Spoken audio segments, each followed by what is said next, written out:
Gambia news and politics. Bimbe da men balo frenda. Nsewota fo sewota nda da men bari albe yam fulam male bade ngolo. Nim banko president way kacha. Ngoto da suba. Nga fo ena de jam fa kolongo ni ba sinna kana dinkande. Ha. Bade Gambian kolu. Jannim benna kacha datila nse sans konton. Mbe tuba murid be konton na panderi mbayla sangola ko kilen ntemal lafi menna Gambia dingolu andu ngaw ken daji ko ti baki Gambia dingo feko siata baki momen fake tay man tiling asiata ngamo jamaje social media ba fola e panderi mbay my great friend panderi may man kala great friend e ko nimmo fate sala ko kendo panderi mbay man ken tela great friend nte ngamira nani mo kuyata nentela kuyata mo beti bari wallahi ngamira misilme ato ngamel long wala mo nimmo fata isi ku kendo fama kila ya mare golla walantin na ngafo na Facebook nkonte mammo londe barente bamba mas ay membe kente la yamfuta dunia ani yomal kiyama yamfuta ma bela ay tonyendro membe ken na yamfuta katu mbe dunia jang mbebe laban na talale kullu nafsin zaikatul maut ni lama fabe saya kuna nene ala ko embalafa ala dimba ala ko embalafa kato adindim fatale to kamala momo muslimoti du kare ala lon koy fanambe falale kana kuma fo memman soto memman ke tonyati e kana lo yafo ko ha nterle mo na fenkele ma hani amanke terti afodoron ko pandere mbay na bebe kelo konole aya kata banko e bake andu womu tonyalati alota kambe kafuta nyoma nga dictatorship telefon nga bondi ayo kata bake moto utano la bulu ya kong ya kanu ita ubusi no lala bari kabon sondo mo kono wallahi suma wallahi alale alom memben sondo mo kono yam futama dunia ani yomal kiyama ninna benta yomal kiyama junube tenna tema membe ken na yam futa bela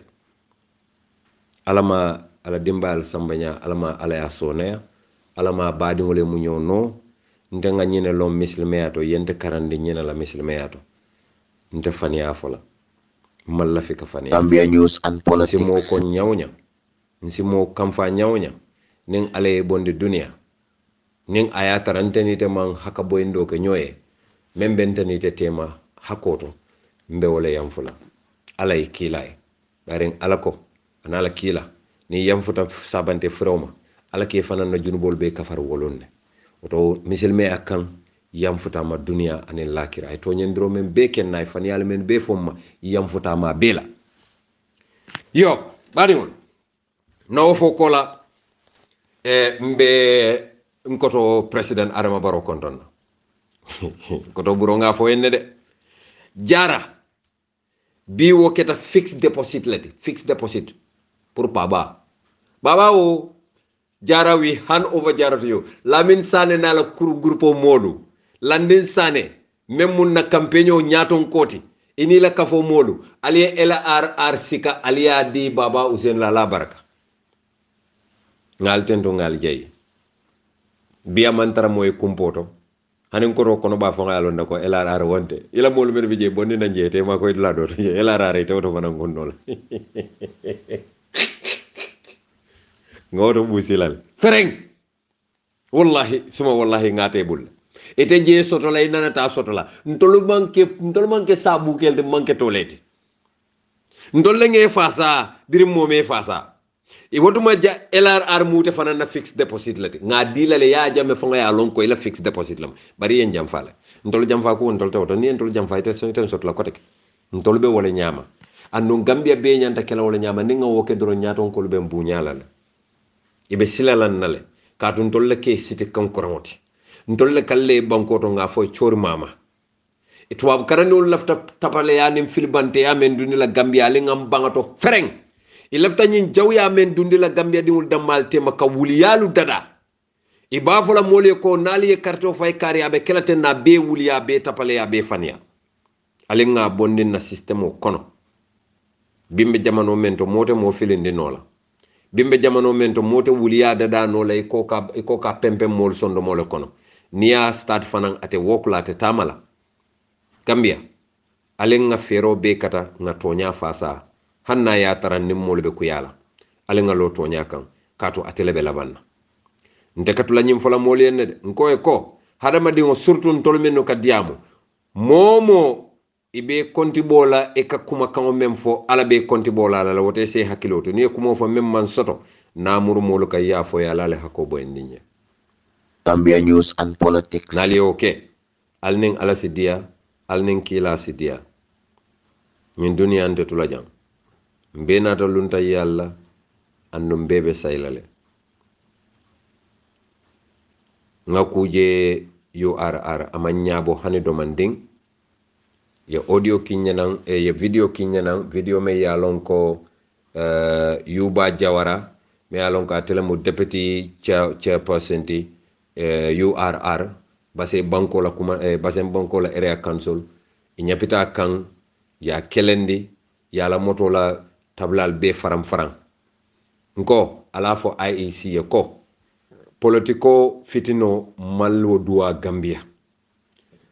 politiko fitino mallafi wala Gambia politiko fitino mansula woma Gambia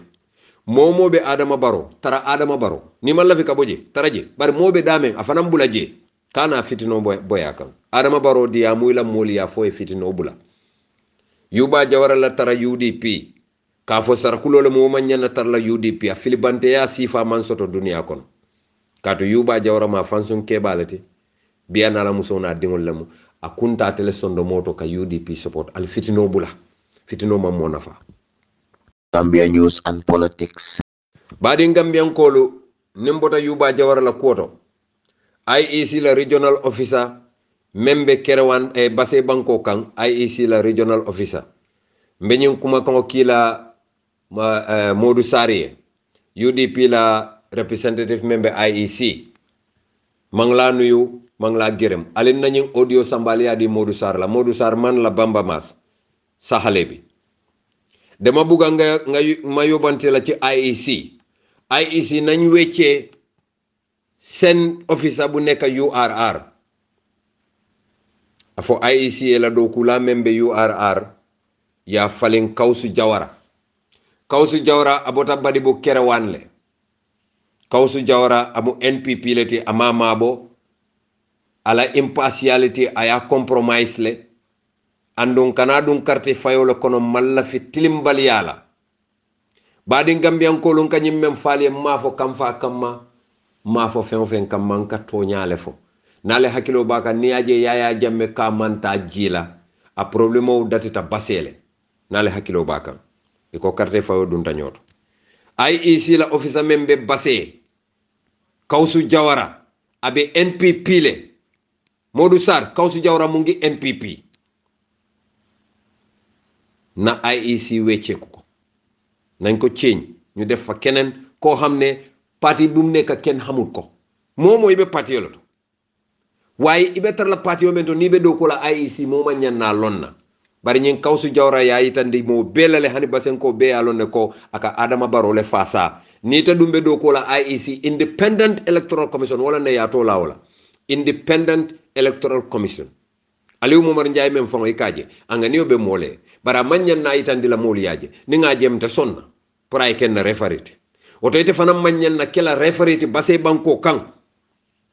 ning IEC ma fale UDP ale fen soto ay base banko kan al kana mo blema la al fon blem ali ala fo e Kawsu Jawara bondi IEC la officer yala URR abe NPP le abuka ma bo fang Gambia news and politics. abuka ma bo lefta pour ñing kuma ko e futa Modou Sarma asa longo nyama lafta carte faytilindi wala Gambia malla fi jenka kuola badi Gambian kolu aninga kamoy lal be nko Gambia mu banko le banko me yalon ko be ba kilin fa kilin politikon si wali no wala le nsi nyo saba nkangol si wali para alin sondo molu kana wali alin be sondo molu yitilin Gambia la Gambia la tañato alim be ngan sonno motili wala patiol be ka wala fo foni menu ka fani afade bar mo be diamu kan Gambia di wala ka fo en ko mbe Gambia dala mbake la Singapore de mbake la dula hani kana ke Singapore ta ke Gambia ta e tambi Singapore la ndela fta wala bar kalo ka fo mbe nyine fele be talin fo mo len tema la fi wo politique si fala bar politician o bele ka fo mo le ko nali carte o dinna mbe nyine kala politician o bele ka fo putum fo e kana wo ke wala mo anoda wande bar ni ngadi men na ka be nyinkela make ale ngate bondije because amina be mewmen be fola nya bebe kala talin wolti ate tonya fola nya because biraye lo tan nyato akonye ko albe anyimmen beje ala bonda lente ke jama ke ku ninte ke taje mbe nyin ne kala na sita je sanjulula mawoke a jarta nyele nga bondije nimma bondije ni nga sindije na konye ko be campagne la wata may kamem fo anin ni sita kamen ke man killing ta soso nola momo ko be adama baro soso la wara momo ko be adama baro kajafila na ninga karto fa nyin silola ininde mari be dunna nyola because adama baro ya ko indi male ko na be bam ko nyini la kamem fo anin na sita kamen ke man killing ako when you are politicking you can say so many different things je kuma jama do bale fono adama yo be fo nyele wota sila mune batin nan to nyanta lala adama baro la ngana carte o diala adama baro la muso fatu ba konye ko akonye Mr Masa akonye nte date politique kuto par bi ngamiratel la politiko benta nyato abe politiko la kombo kono dunia dula beto isalon ko de wole o sabu momen koy ko nte bonte ten dake la politiko to ni aje we fa no ta te o city alon ko state house dia baba la mala fe kaboje annu nyene mo toñaate birenga fatu baje fo faka remba papa don faka malo fo remba papa la fo mu lay checkit namba fo mu ne fe maka abe do na faka bulol fay nguma ta malo nakara no ko mu ne jija ko dama kala wala bari yalla ntam ko musol ka def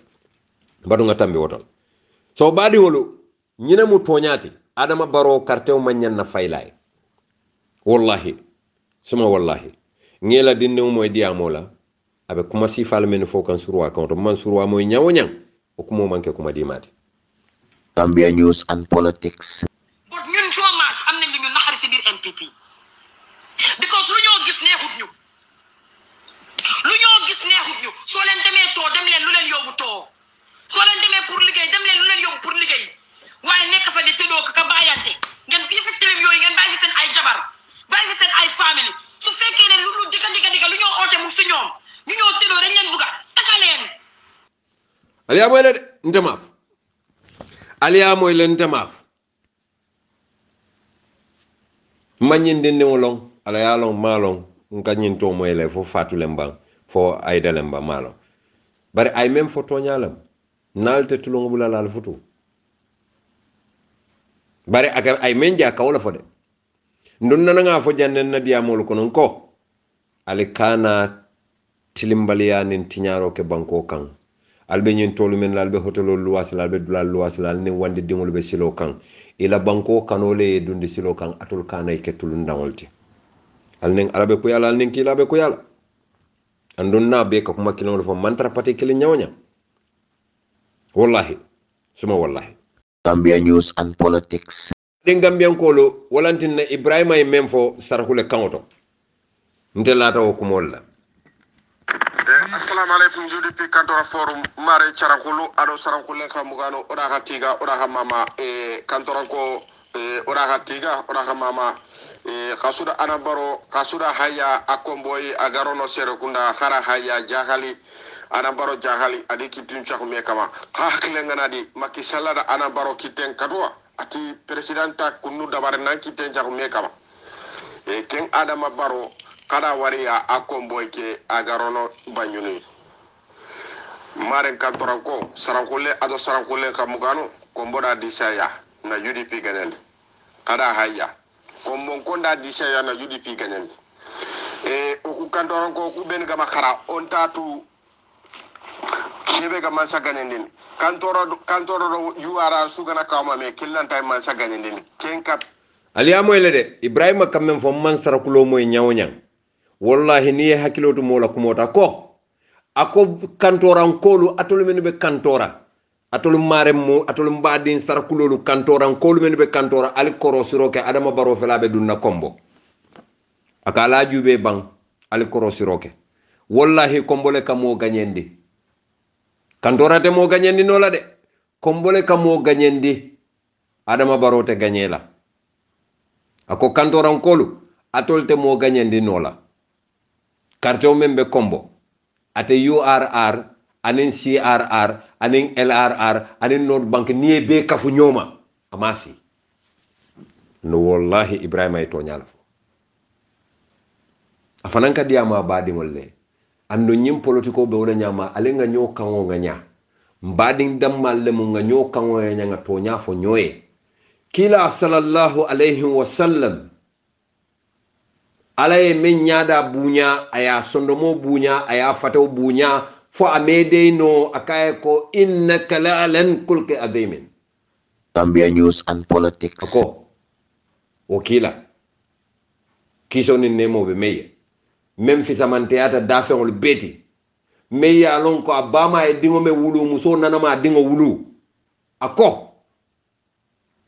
ni badingo e toñendiro ke afasa ni a toñen afasa sabol kay mba fasa la na ni a toñen mba fasa no la bar na e toñendiro ke mba fasa la nyaade ako toña fay o talenga toña fo mbadingo la ni si badim bunga toña fo nyoye Gambia wallahi suma wallahi mbenyum kuma kawnyin sikala mba kila mfamaye Alhaji Ousainou Darboe baba ntafo no lebe la cabinet tombo na nyamende bari Minister of Local Government and Land ibadi la kombol la diapuya manke dictator de baba bam fana mbe o dictator len Minister of Local Government and Land baba ibadi la kombol la ko mon ko liya kata Gambia de Gambia la man kombola julo jo ye momo je Gambia kono kombole so kenola nyimol men be ka keno wafo ke 1/6 1/9 be kombole so kenola wotuma kombon kolu ngani yo seneata la fola baw ni nata ka kurwola sa yadi kombon kolla ya fo eta wulo karto ya jene adanta da metele ya be so etel tama beti komboy wala folo ke jannen keno wafo be datila mbele ngawol jenyo nyaala jang mosi dindi ya nyawnya ni sita carte fo may nyanta bono law dolu kalamale bari luntan lu man kombola julo jo ni wonte momen ye sindi foyta nata dulal soto fanan ka wafi ka kodo soto ete nyanta lu mari nyol tentulale e manyana kele jawoti e manyana kele nyolti Gambia News and Politics. ومن كان يؤمن بالله واليوم الآخر فليقل خيرا أو ليصمت tonya fonga wo fonyoy ko mon koli akata Gambia e baki bari Gambia man kombo la julo jo Gambia man sonna kombo jola Gambia man sonna kombo tentula badi Gambia kolu niaje kombo kolu be kamfaring ila keno ya bele busi la ka fo embe jankela nyindula karleti e bokana kewoti e ka be kuntu e ka wafi nyoma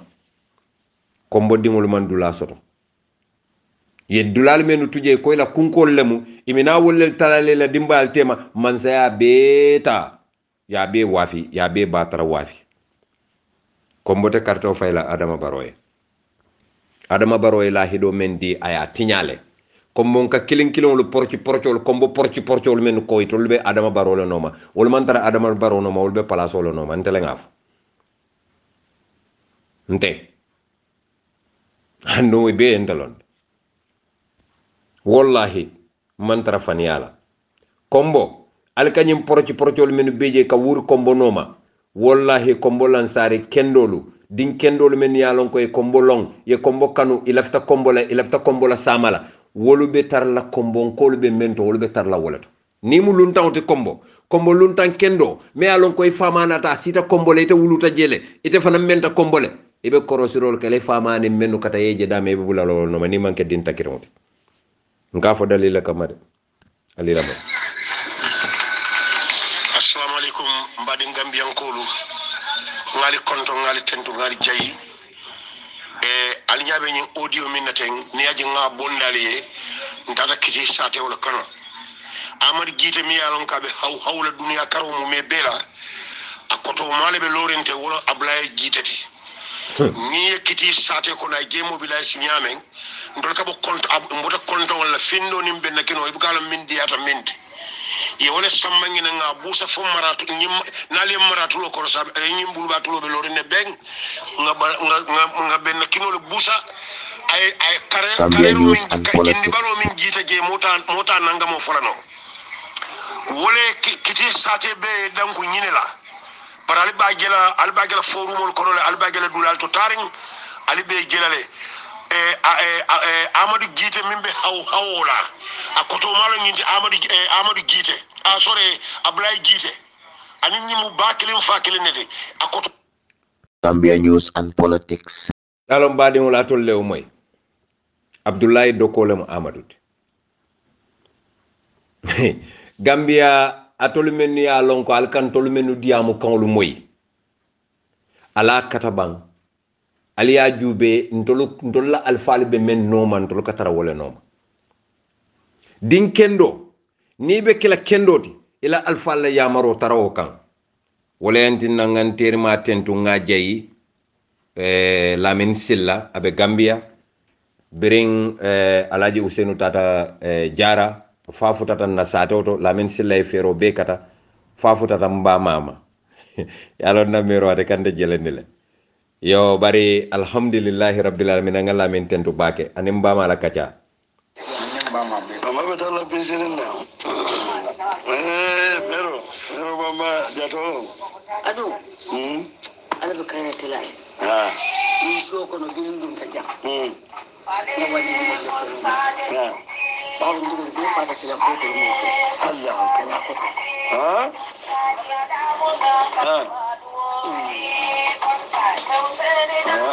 bamba ni ta o ma ni ya jam ni ay ni ko ka benjo wa ga gudu ni ba gudu ni mama jay ni mama jay wala la tege mama بجنة اوكي ماما جاي ايوه ابراجي تنقول ستوب فلو تنقول ستوب فلو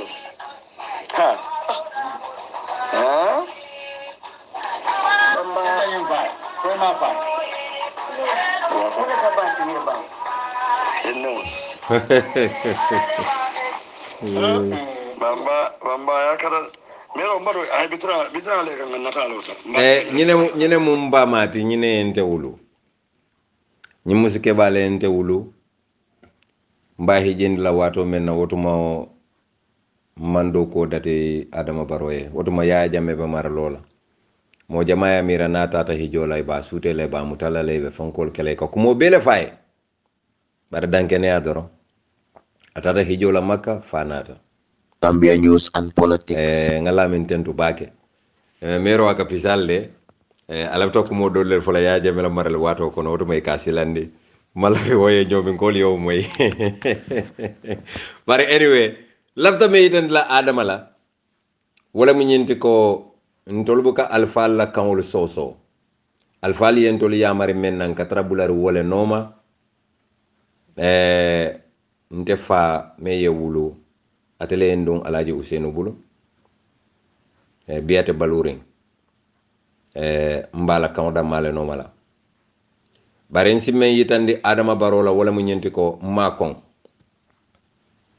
man Adama kon biring Alaji Usenu futata suare kunda biranga dunta suare kunda fa futata je alila moy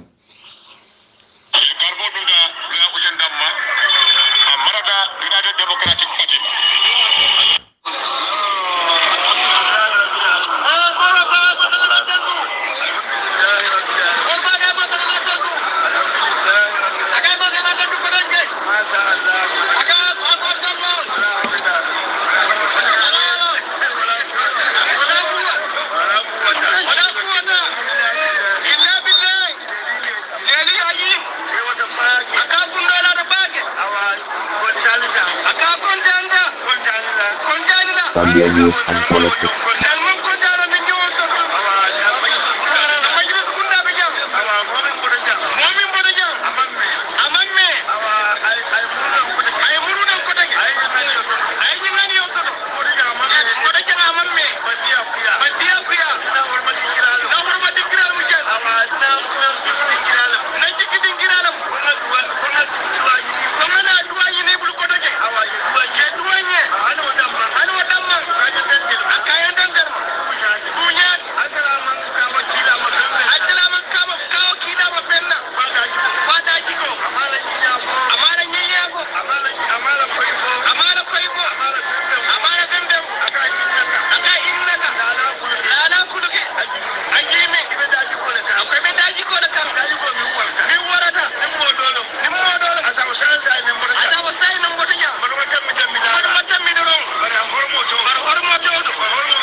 baadiŋolu ali ka meŋ moyi ñine mu ntolu koto keebaati ñine mu alaaji madi hawati ñine mu karaliwuti ñine mu nfa mbemba jaaraati ñine mu nfa sidi muktar suwarati ñine mu nfa mañol beeti ñine mu alaaji seku majeeti Gambia News and Politics. ntolu la jaara ntolu ka kaŋo le batu ntolu ka tara ñoo nooma le ka ñoo lamoyi ye moomoo ja badalta jaara doroŋ wo ñanta DNA test ke la le tubaabolu ka fo me DNA test wo ñanta a yeloo juubee la fa jakasoo be je fo jakasoo ti je ntolu bee ka tara kaŋ kiliŋ ne jaara bee kaŋ kiliŋ niŋ futata sutukuŋ i be wo kuu kiliŋo le tara la jee niŋ futata bureŋ i be wo kuu kiliŋo tara la jee niŋ futata kabiriŋ suukuta fo a ye naki jaataba la kiyeŋ jaataba ila ar bee ntolu ka alifaalu la kaŋo le nooma lafta pour ali ye wo loŋ lafta pour adama ye wo loŋ na poroci kiliŋ kiliŋolu meŋ ye a loŋ ko i parakasita i be wolu sambala le ha bari i be tiñaa la le i be doo jaraŋ tiñaa la because i be takindi la alifaalu le la wo alifaalu meŋ ye a loŋ ko wolu maŋ takii la alifaalu la i maŋ takii la alifaalu la ñaameŋ i fanaŋ maŋ ñaŋ na takile la wo le ñaameŋ niŋ i takite la i diŋolu be takile la Gambia News and Politics. ntolu ka taama teŋ ne bari gambiyankoolu mbatuŋ ani kabin neŋ adama baroo ye tenteŋ ye a loŋ ŋa faale neŋ ko ala le hakkiloo tu moolu tu mennu ka faniyaa taama i ka faniyaa dadaa pour ka balundi bankoo kaŋ pour ka moolu tamaalu fayindi ñoo kaŋ pour ka wuliyaa taamandi janniŋ be adama baroo la diyaamoo naati la lafta pour ka moo kiliŋ ne la diyaamoo bondi mais ye a loŋ ko naali ye a diyaamu kaŋ moyi ali faŋolu be a loŋ na ñiŋ ka meŋ fa ka faniyaa la fa wo le mu demba saabali ti nte nanama loŋ ko ñiŋ mu ñiŋ wulu seefoo le ti nte nanama wo loŋ dooto nanama loŋ ko ñiŋ daabu ka tooñaa fo bari wallahi ala kuwo man terende kaatu biri tata farafeñe biri a dunta npp tata farafeñe ay maña men ke farafeñe dinni merewol men yalon ko porco la ni wol be diamola ko kuma sifal men fo waye tan la ko yar fanta nga ñi mira mo kendo to jara ñinte fenti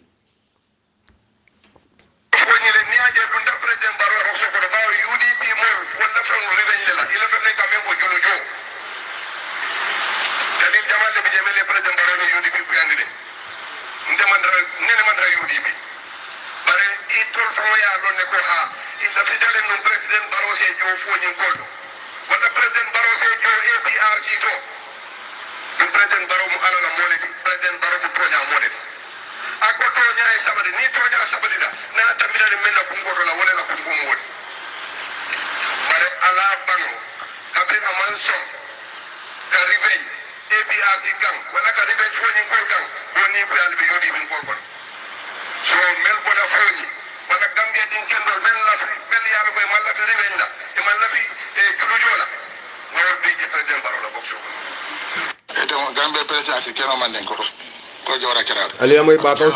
ko la diamo le muñin donti ñim men kana ba ko la diamo le askeno jolado ko yaaje me kerat askeno fuloti walla hafu kaso ko adam baro be je nyame fo hafu kaso fo man ngal fo fulala ya mo hafu kaso adam o mbando kalan da ba si sara ko ba su Gambia News and Politics. ba France keno Gambia president ba le president man ko fulo la president Gambia la president mode yola la president Gambia la president mode man ko la odo sai mo kana si fo France so blera man ela protocol ko ete nya donc ko kana bulaje ko man ko damal kana bulaje ale banko nyina kana ke fo nyilam jande e jarala mu jande ken ale banko nya ko Gambia la jande tawo ko ena ka katon tema ko manyima fola nyinno an nyo nafa bay mo ka sodo na ne rol la abu ka sodo do yaro ne force la ni mo do ko ba mal de ba force la ta so be kanale man hakilo lam ni anne ni ya na fa isa so seko la kumo moy ay toña fo bari ñim mo kuru ñin demba sabali ñim me ya lon ko bantan kumero la ntele nga fo wallahi mbuka nte ya mo enka momo kajafi ngawo kisi le fo nga ballon na fereng ñin demba sabali wo na yatara adama baro mo kendoleti demba sabali manyana katalala ntana ma lon ko demba sabali bete bara bete ata bota mama kandela kafo kono because nte fe mama mo kendoleti nte fe asike no malo bari ngammel long amon kutoto nsi wala fono nin nata do long amon kutoto mbew fanam fola bari ngammel long amon kutoto mbew wala folante kan wala Demba Sabali ñaminan ko la carte fay wato ya tara GDC le woto matele mu GDC la national president ñin Demba Sabali ay commande telephone to anin sana basara sise itolle be moto kono ibita kan ñamina bari mbediamu kan sana basara tulo bennale abe kuda Demba Sabali men be fo moto kono adama barola jawyato adama barola bete abaliyato bi ni wo Demba Sabali kalo foñin kolya akoy ko UDP ko lafte jolale wala na adama baro manson wala ni kuyandi alfawli yalon ko Demba Sabali manke wulo ndimote de Demba mu wulu nyamato lati kato wulu ndimo woka wo wonne bar niyama kaw ake de bar wulu nyamato ni o ma ka kidi kanna kala fe kekin Demba Sabali mu wulu nyamato lati bare Demba Sabali tawo mu do man wolti de ha nata dole je me alon kon defon kafu nyolo mu woti mu fon terle mu woti Gambia ko lu mbem fola menu be Senegambia hotel mbedo ko la je wato ma tol sin cede anole mole ka fon cede le baba ko wulole ci wo fono barinte cede de Senegambia le anen Gambia men Gambia di wulu menu ka Gambia Football Association e ke supporter ka Gambia Football la fasa ndana mambula kata dam fulal noma ka finti Gambia banko kan kata stadium mole bare nana bulata Gambia Football Association noma ning na kata dam fulal tata Dakar football la Gambia ni Senegal la nyanta pile la o football plato e lantom bon ni Senegal gendarmerie dundaño la stadium o kono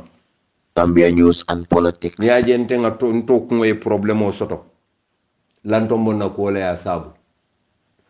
mbe filo santo mbe pavilion kan santo ngalantam bon jani ñolu foka ño pousser lantom bon tamba wallahi man jola ya jube man fe man maninka ya jube nga Gambia di yalla jube nga jolon nam pavilion santo ngam fay kafo ko non te ñaati lenta même folo lan telefono kurpeño ta ka o jonku otuma kelobe kerim bere dingol be tila bla beto Gambia ni Senegal dundaño la filo ko nde lantom bom fasa wala ya tinnante to ko bota odlato bare wallahi malon ko lantom bom wulolati malon ko nafiko le malon ko yara fay yaya jamme mal lantom bon to ñeng ba no wonda ke sel turati lantom bom mambetea alin nañu audio alin fero nimme ma fotani lantom bom ni nay ñolo mayam fe man laftala ñi moy katun lantom bom nana man ñil lon doto ala balu kono ko nte nana ngam fay filo kono Dakar le pour ka kelo kate wallahi nana ma fay because mba fulay pour munal amu Gambia de ndam Gambia de be kelo la wandi banko kan te ngatar lori mbe fa salal ibe men sot la mbe wala sot la drom Gambia News and Politics. bari lantom bon ka kuma sifa mem fo sifatam fan si kuma sifa men ka bada kono yara fan lantom bon wole wosta katambi dafa be resiso bela Africa ni ko ñine keta CDS wotuma nim molu ka lantom bon toñente ka foy ko alka kan la be wuli yala foka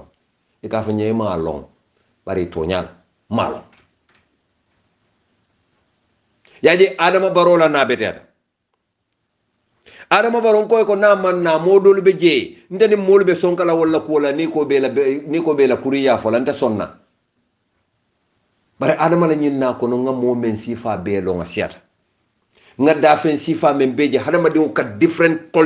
qualité soto nyamen asiata ya jamme na la ko be wotuma biray lanto bon tamba muta asoro ndeba ma masle keta force patiente ka funti radio to ka ya jamme jalay fonka fay ko e kalontom bom ma ñene kam imamu tala ko pio jolala andu lanto momo pio jolalti ko anim mandin ko menu suta dañu lay ka kila wala nana nga fa yaayene de nana ma ya kila la siolo bari nana nga fa yene par lantom bon tamba ali la mo yala badi ngam ko bunia fojad aldingol be sojari yala nal lafita aldingol ye murna ye nal si alkoto ye bayla doko e nasi alkoto wotuto atol bulu say ning allota ñinu ndokkat bula fa bakata la executive noma na carte di Adama Barola a gagneta aldingol men be doku kotengol sojar yala o police la policia wala doku koteng ila doku e be tankalal aha bara nimmo oke kube lale kam inene kaytol de dale ko sojarol siata Gambia sojarol siata ila fete talala and o kayto dalilo munti ko jolal siata ami kono e lafta ke tala o kayto de data de kamunda ko president adama baro wala o kayto ta a landi karala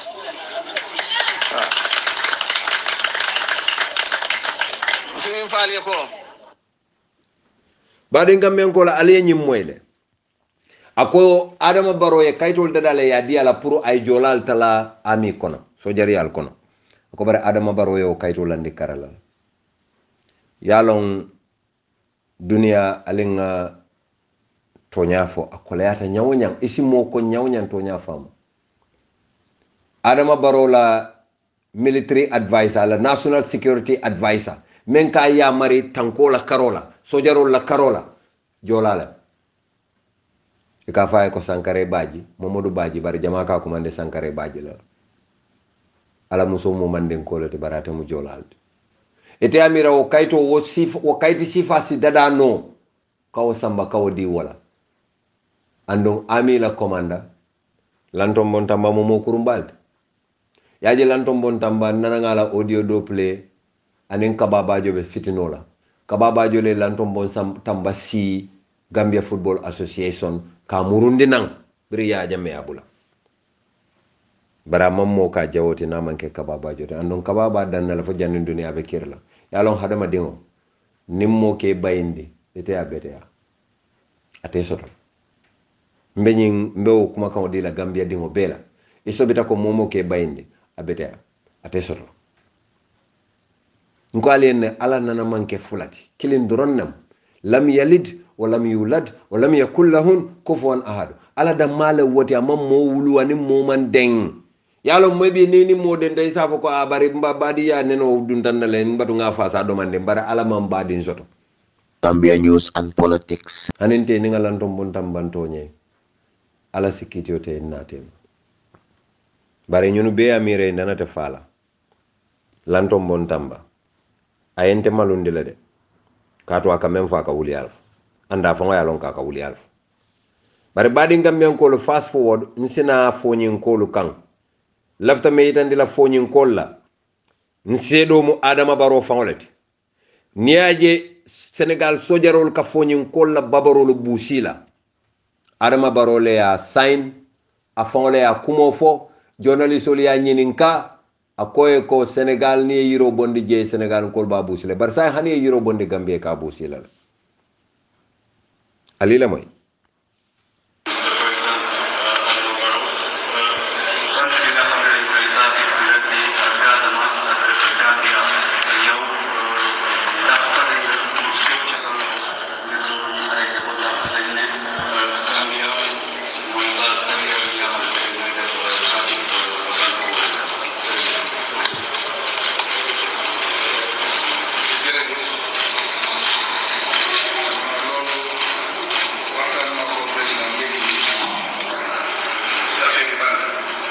ya moyle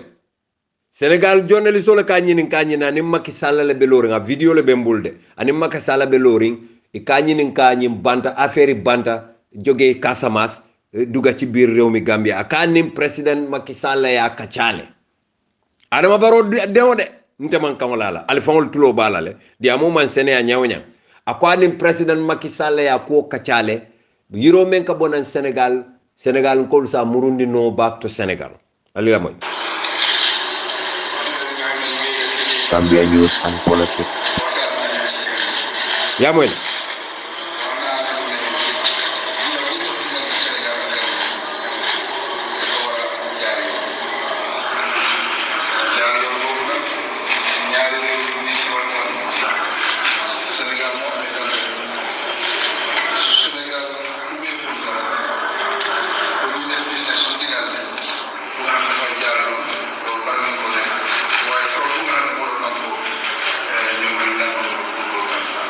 bari wala yeñi moyle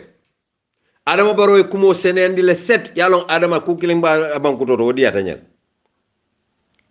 ina e ku ko jakulo ko ni yanyi nin kay yadde wundi roba be fala Gambia News and Politics. baro e kumo senendi le 7 ako alla babaro le menu ka bonan Senegal anim president Macky Sall ya kachale andung Senegal le sembo soto pro babaro membote ya murundi ya wara ya tu mol bulu ni ya te bulu ako wo mu Senegal le o semboso e fanga yalo ne ko Adam Barrow ka talent la foto definitely because kayto man taraje memba itande la ko babaro nyim bota Senegal le sila nene babaro bota Gambia la wulo kono dum fo Gambien to ma wulo sor yaje Gambien ko lo alengan hakilotu baake alengan hakilotu ningan hakilotu mbenta ku wolon nale nko duniya kata nyaamen fontol ka korosi la bam malo yaje nga kendi mu dole moy abe Gambia la president wala kumo fola akoy be Gambia dingol deport kan alela moyala Gambian government. When I'm talking about Nigerian government being a slave to German government, I didn't go to Gambia. Gambian leader, Gambian government have been the first slave to German government. Gambian president was deported. Before he became a president, he was in Germany when German government have deported him back to Gambia. Before Gambian present president, Adama Barrow, before he became a president, he was in Germany when German people deported him back to Gambia. But when he became a leader, German government is the first government that have leave their country and go to Gambia to have a conversation with him. They want to deport Gambians. And this president of Gambia, stupidly don't think about what German government have done to him before. German government have deported you when you are nobody. German government have deported you when you have nothing. When you are poverty, when poverty is killing you. German government deport you back to Gambia. And now you become a president. Those the same German government wake up from their country to go to your country to have conversation with you just to deport your people. Because of money you accept. Because of 1.5 million euro you accept. Badula lila boy de. Nkalime ko kul ja al haqqa wa jaka al batil inna al batil khana jahuka. Ndebe tara lori nyinda male kam fo janne man satalala kilirobe futalam fanamma bayri ngate bayilambe falal ma wato le londron alondo be alala bulu bari mba dani kanne wato wati nabe mfala ayem fa muslime yakono ayem fa tonyaka nyindi no ko kuma kam fa kuma mo nyante ya moyde Adama Barrow be bola Germany ba deport la lumem fentabulu ya deport back to Gambia o jamani man sakunda ina andu ya lon Gambia di ngolon kanyina fale ilafta wuliya taala ya napu Usenu Dabole bala ngale ne kafo alota wuliya le kan alota wuliya da male kan to nyata koto NPP ma fo tonya mol te jede mol be je menno be tonya men ya lon ko tonya dunke wol muyti bari be filerin ne because ya mire be men no ma wonte fenti etole o mira fennete bara manke fenti yo kafo lo faniyale kan wallahi man kan wala NPP la Gambia News and Politics. Adama Barrow la kafo yalo faniyale kan yalo jamfale kan yalo tapale yale kan baral be nyaabala le nyenka mem fo 1.5 million jaman man sakunda itata Adama Barrow no ma yewdiala ay kaytol be sign e ko Usenu Dabole sign to nyaabe la banna because of only 1.5 million euro you accept to destroy the future of your people. Gambian president Adama Barrow, and you are never thinking what German government have done to you when you are nobody, when you have nothing. Before you become a president, German government deport you back to Gambia because you are nobody. Aliamo elede yalo nyimmanke Gambia dingo fongoti bara kuya dimi anu nyimu journalist ol amede no pour fa la kam fa itande Adama Barrow bi ala no ma jube bang kemo keme tan kononto wolbe man carte o fayaye bar menne carte o fayaye ay wol jamfa mune batul garantindi la ko Adama Barrow tal jamfa la andu alma mel lombatu mina mem folale nanyin ka kono Adama Barrow ya la cabinet tombonne na gagneta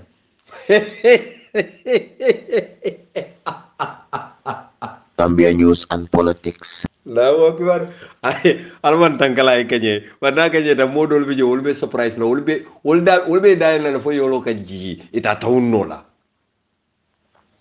Nkali ne ko jamfa ka fo kake wala nyama. Malla fi nga tara kon. Malla fi nga sutiyal. Malla fi niyo ku ya ko tenken na balu kono. Alaji Usenu hana ganye ta man fendinna. Mbese wala nyin kamala ko ngani yo men soto. Ngamen kele sanji muannim feng ale o kele ndete malula fanate malula bare adama baro nimbula da no ma faniya kan ayin jamfa andum fanga ya lon ko mbukabula no ma men kan mbele nga kaja jamfa le mu ya kaja nyala le ya fon ntulo nga moy mbula da no ma na yin jamfa wallahi hanin kam fata kama ala sen tamo ko badi ngam men ko lon kam men falen kam man ninka kanole fale momoy man ninka kan moy nyanta nakku momoy lal ninta bulata adama baro noma nga fasa andum fa tulole nga moy e pareta jamfa men sitla yudi kappi kamma nga bula noma wala nga fasa hanna man fenkenye nin kombe kam fala kamma ala fongole ben tamo kosila no malaiko len tamo kosi wala fisata ala en tamo kosi. Gambia News and Politics. Ndolla jaran ko woli ta kele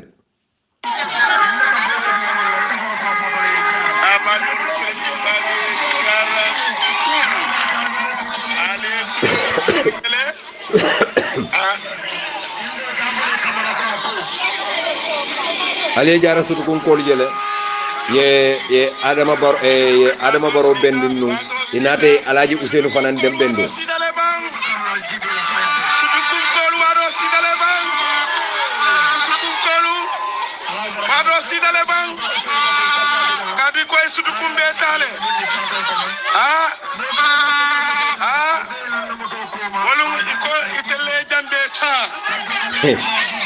ye wala fomole de ale sutu kun kol moyle itol ko e sutu kun beleta bar sutu kun kol ko e kam même photo nyante mbe kuma kilin na folale ale al tulotun na kumoto ning adama baro ganyeta alaman tankala ma alama kul huwa kunya wili kilin dun nan natema bare na ganyeta Gambia Port Authority iba tala Gambia dingol bulu iba sikale badi la turki solla akaytol be pareta le be data le ning NPP kam men ko faniyalemo ala mari king. Gambia News and Politics. Tenana te Gambia nenela Gambia Port Authority ning UDP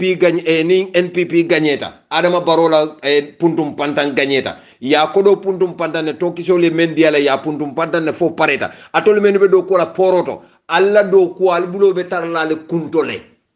momo be do ko la poroto ale nanyum kuma kawni sindam ko Gambia Port Authority ngonde mala munela manager to dum fo jobate ngamere jobate na la staffo be anim do kasol be atol menu be do ko la lambala sawo nyolu ite membe NPP be wuru na je ning adama baro ganyeta Gambia Port Authority ba dila toki sol la lantela ngafo yalo ninga kuma faka baile barinta futalo to fankate kanye debuka mo nene de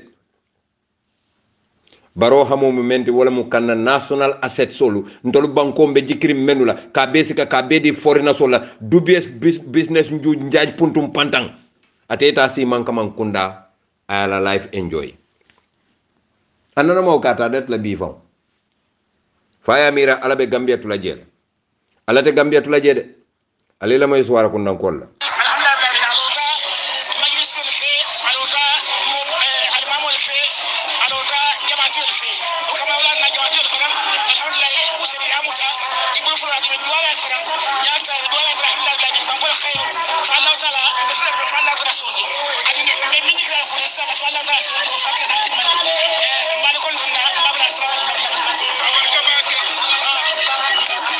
ni muswara kundalati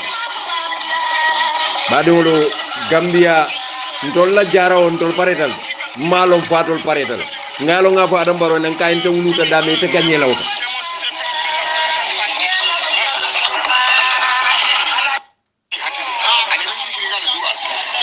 Gambia News and Politics.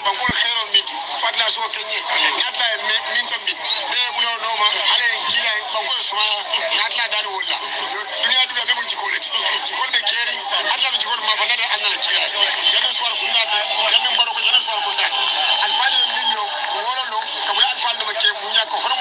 wallahi kibaro man fudal ma banko senda ba ñu fala ko jama jama banko la ko re kan nakare ma ci bundalu e ka karambu mo yere ka majara sol dol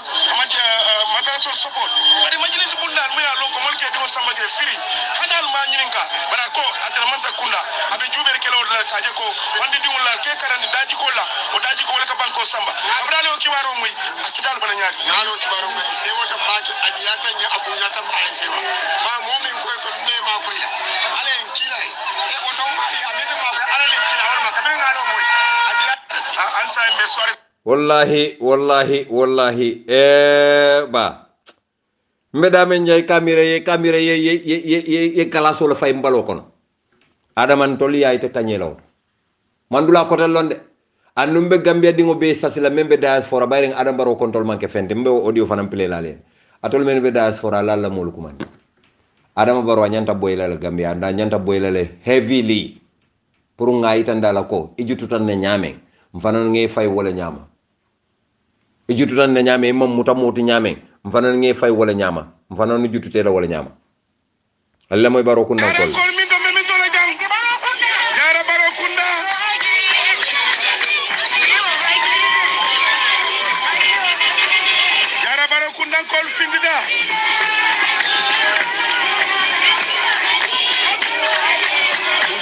sayata wala be fokan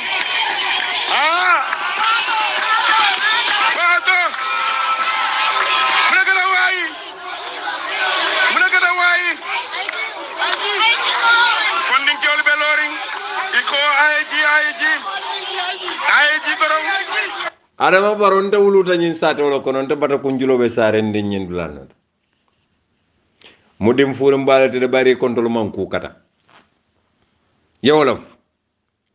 Gambia be kono Gambia be hanni gagneta be kono ni man gagné baro ko nanta be se wala because nta botawol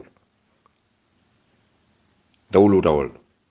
ni man gagné wor nta be se wala bak nta botawol Gambia news and politics iten ntolte na fulo dundulete kun na yejutun tolla ye dacio fayinkan na mulu fana ye dacio fayinkan hani wote kala adama o kufulo be to be sotonola hani mbeti tila lesin na baro kunda e be bulol la le kunda ba fala hani bari ngamira ku kota nam yalo baro kunda be carte fay ne ni ya jametema abe tu nyin silo fana be balila la be ntol mala fi jutun na yala iman tolla alfal bunya ntolla alfal na khalifa jamale banta adam baro me singolo je nyin sanjululo kono hani ka san konto fon ge maki na gamolu ketale me singolo je hani ka ta kan konto maki e ko nyina e ka kodo kintole ka fo nyalla seru ngamo nata wala kondo adama ite jutlanto la nga jutum fon la wote kala moko Gambia news and politics e balo nan tol bota jara baro kundal ndol mo buka jutum tolla de ngana jutum fan na hani buka ki yalon tete man kuto fala ngoy nen ni mo fulo men ka jante to fala moy bari wallahi mo le be ta fala ante ta fala kanta ko man lan kala fla fano kala diamu mina mo jawo kala hakil to adam baroti adamo ko ma kuma la do la diamu de ba fa fanya hakil to kar wa mo be kala tiba ni nta faram birim makka toleti na jara ko ninta faram bara da ka fodo le hakil to keba nta makka toleti de na nta makka toleti nta toleti akonye ko na lanyo kan do kare na lankan na patriel ya support nkai ko je ko ta patriel to ba ndeni ke be parliament mo ne ke do akonye collusion of kala ban bula to ke ba nkai woto te ke example ite collusion la bande sa de nga sa in the history ko collusion succeed Gambia ngai ni be kala mo ke no kana ni ra nyin ko wallahi billahi na be face to face ko la ba wa protocol kare ka fa sa paral me ba ta ko ka fa alin ti ni ya kata alen na na ka kata ka to wonna le tambita wolum ata sonna jutu no la ka to men ka ta talon bari bira nyora man sanke akat ko ma kuma ra wala mutanya ka ko ta kata nan ta na jam ko alila moyde man ta kuma fali jam personal wala ndina jam ka wuli ya fali ay sembo so la singa asno la dana banga to don ba dan ba ta to aso sola ka don kan da fo sero le dina andunga kuma ko fa sa sen kan ta ka namba wala kan man na le pa ngala la man tele le ngala man ta kele wuluti ndina o patio to mena le ngala be dan dala ako ne di jambar ngambe amaro men dina wala e be na muruje wala le ke movement muruje ni attaquement so be ke no la ke musa bari Gambia ko nyimmen ka diamu teng aning adama diata bake konte bamba ning adama diata nyame bi dol ka wuri adama baro noma woto man nga suto mitin kumandin tele ka adama kumandin na telefono to nga faye yo excellence ke batule nay fane ma ben na mitin dulato mbe men ka cala ya moy bari tol men be diaspora be en cda bari bi itolle fanke ko itolle adama kanu katambala musolla Gambia nin ko mbe hadumo nomala mbe banko le tinyala alen kana banko tinya mbe denda menna nko ni moja pareta banko tinyala kana fasa ñinken no men ka diamal be yalo no ko to nyamolam akoytal be male amantara moy kumpoto lamin silla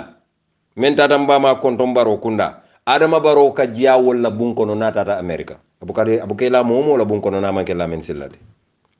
ñinke ba sabal men ka diamu teng adama baro ninte ninke ba sabal tolle mu adama baro teri ñolti bare adama baro mu jamfantungole ta mambetea mbadi Gambia ko lon tete adama konna hani bare amam bankole sambano adama dunta hadumole kono adama dunta tapale yale kono adama baro e Gambia na fulole jube ay Gambia wafi nali kala banko e kana ale adama baro bonde nali ma bonde ning alama manta benye ning adama baro gagné talbe man boto sanna dala su wile fulalate bayla al kana fo ma falede menu kana ka kalero sambale me alon ko ya be ni jalon ku ya be ku yelo lella ya samane ya dia al kana tabiro ka ko na la fay bayral ya muté bulle fo ka pare al kalero fay al kana tabiro ka ko warali yebatu ning adama boyta al sina kalero yus bari wallahi nalima nakumo moy menketa nyamina wolbe kala alba altalo na fal kabula jalon no ma nyamen andalbe alale sokila nala kila sallallahu alaihi wasallam ntela nga falede yalon na diamo don ko malon fo NPP fanan ka kalerol menu di fo fanan mu jalan kalerol lelti bam bare NPP ka kalero di mundalil le kamma ebe kalero di la mola be men tabila fan abakila o kalero ko ne mo dial ye kalero 15 dial pour mo hakilo le ka hadama de samba ndenga kibaro mem moy mennu ka kalero di molla ima fonye NPP de ya fonye nyame mba falol nyama bayre nte date njarabi la sako ayen halaki mennu ka kalero di molla me ya fonya ko ika nyina jiranol kanyin jalambato menke moria ikawo menke wo ma fonto la morol ka menke de moria jalambato ka yelota ka dada sumarawti ka ke jalango bala ka kalero lu kwa jiola ka wala di molla butum malon jumal ka di molla nga menu je menu ka di mbe wala tafola ni ma fali ka kalero di dalilo men al kalero mabo ning adam baro boyta aliya yus baral kana kalero yus bari me kalero di la uma fo ay kalero di la delu jumal kam kana kalero ni yus because kalero ni odi mola ya di ala tabir la kam iban tabir joran di ala imam fendi ala ibay kalero di la delu jumal kam bari ngam yan kolu alenga hakilo tamandim fanglo balo bala Gambia News and Politics. Alingan hakilo tamandi. Ningan hakilo tamandi mbe kanalal. Moten nene la moten filindila. Na dialogue with the president nga fale nenko. Adama Barrow. Corruption dunta bala jato le kono aya mutale ko corona. Coronavirus me alka moy. Corruption fanan dunta Adama Barrow kono nya wala nyama buka fenje na manke kodoti. Walantina la account ay dalasi million keme fula maboje atol fawle yalo na Adama Barrow wala sanji tando ko fawma aussi sako sanji nani o koytal mala fer oto silan jumale nyanta fulatu le ko Adama Barrow koroptale al fawle nyanta lon nal faye al kana la karto di Adama la nali man nakumo moy albulata hadumo noma ika ko dendi umen diala dalasi wili sabol me ka diala ala lon ko karo kar birin Adam Barrow yala patiolo fobbi karo kari yaay kompino la nyaton ko la ke jole momo dalasi wili saba akaw ko do bonni minto Gambia News and Politics. ni aje dolbe falal no mamu so dolbe kalpo kele dabol ko de minali ba fala ko ha e ko nyene mu yaay company carte ale ma ko ale carte fay adam baro bal nene la atol bu ka fensu dal bu ka alla balu fon Gambia BBB dunia bunda be ye meyitande ko Gambia BBB kemo keme tan say be mu foare wolde je hadu ya jamela sanyi muwanni sabo mu mobe kemo keme taw worowlani lulle mu foare wolde bar sa tata fo kemo keme tan sayo be mu foare wolde atole amira adama la nyin sanji lulu amantol toraba kole yabe banko dula beto je e kanato le ka fale ko ha adam baro nale karto fay be loptano kala le friti loptano be kala le friti nyaadi le boro fo man soto loptano pharmacie me adam baro be lola adam mu business man olti wokolo ka fale ko mbe boro mbe pharmacie le lola free Gambia ni ta loptano do e boro sa fe ya fo ta pharmacie ali fon yalon ko adam ko men fa kata len talen la fali because adalta wala badi Gambien kol ali nyaayele ali fangolu nafa moyen sa fe letaro lamba karana angale kamoto mina fula mangale mandinka kamoto ako hello bamba sereny mas kadimu rasul I was at Jataba in Kiang. I have seen Ibrahim Pado of Nyoro Jataba entering Kabada Kasamas N, bringing people to attend Adama Barrow's Nyoro Jataba meeting, and I also saw him returning them. In fact, during their process of transportation, these people they nearly hit a child. That was why they had a big commotion and push and pull with someone in Kiang Jataba. It was the paramilitary pickup with registration number KM8544C that was used to escort them from Jataba Junction entering into Kabada Kasamas N. Gambia News and Politics. Kadimu Rasul, they cannot deny this time because you said everything I send you, I must have a proof. Here is my proof. I'm sending you the pictures myself. Thank you. And he put his name. Badi Gambian call. Ni letaro menga soto kendi umembula bota kiantili jiola. Ako abenyim fola nyeko. Nyoro kian Jataba ay kendi ngojije kafme ko Ibrahima Pado mu nyoro Jataba nkolati kian tiliji. Ibrahima Pado ako abeta kan Kasamas kata molu kama Kabada ayo molu bulande na moto la ke samana nyoro Jataba bendulato Adama Barrow la bendulato. Ako birabe murundi la fana be loring Johnson oto le ke batun. Ako biri nata o Johnson oto abe batun kan because naka kibarol dinna jamaja man ka fayne ko foye dalilo soto le bang. E kanyin kuma kan men fonye. Ako dalilo kamala wala na fana ye batun pour ka dalilo soto. Ako ileo nato imina dindin fon takila je. Ako ini moy sonka bake Jataba Johnson oto. Ako paramilitary la moto wole be escort kan moto nyimme ba kono amawla number plate tano de bar paramilitary la moto ay moto nyi natalo kinyanane bar paramilitary la moto ay wala number plate fanam fon kinyanane ako number plate nyi membe safari moto nyi mbala sojaro paramilitary ako mu moto nyi na number plate mu KM8544C Gambian call ako wole nyi Ibrahima Pado escort ka samba fo ay dun Kabada kawo molu muronde akonyin kuma kan wayta soso no la kata fon le beje andun ay moto la natalo kinyanane ay molu men ba kono fanan ngamolu je sir moto nyin kono lam fa nga sede barbadi ngam ko la lenga hakilo tu baadi Adama Barrow be jikrin lun tan lella e ka fay wolle ba ganyandila mo bu ka man sa boyndino tim puntum pantang kuma kalantang iba kumol be sifa be fulay para tutatol Gambia dingul le bulo ali banku dingul diamondi alni kana sonka nganyo kan nganya fo luntan lu kana na banko tambulu luntan be le welcome ta Gambia luntan be nga be bismillah Gambia barin kana son ye ke jiati otin tol ngake luntan oti amanya na kelo nyama woto kamala Adama Barrow ila hido mendiatol Gambian kolla ngale ko alkana si ale son Adama Barrow yal nene ay la hido men diatul Gambian ko la ka fale ko sere kunda nyol be silol do kula be fonkol do kula o sanji jannin sanji nano be silad wotumo kolbe diare ay kuma kawol men fo be murundana anen sa ka kuma kawol men fo be murundana alfa wol sika alfa sedoti sere kunda la silol ni be do kula ni trene be